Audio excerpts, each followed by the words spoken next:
Hi everyone, welcome back to another episode from Wake&Tech.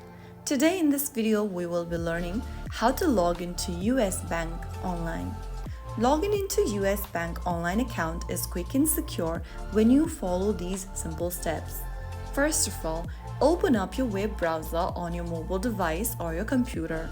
In the URL box, type in usbank.com and search. After you end up in the official website for US Bank, go to the top right section and tap on the Login button.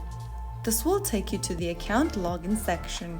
First, type down your username associated with your US Bank account in the first tab. Now on the next field, write down your password associated with your account. After typing down your credentials, you can tap on Login and follow through the login prompts.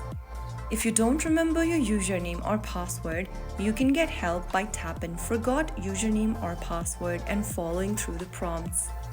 After tapping on the login button, you will then be able to sign into your account. Now that you're logged in, you can check your balances, pay bills, transfer money, view account history, and more.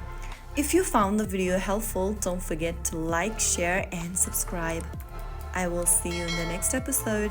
Thanks for watching.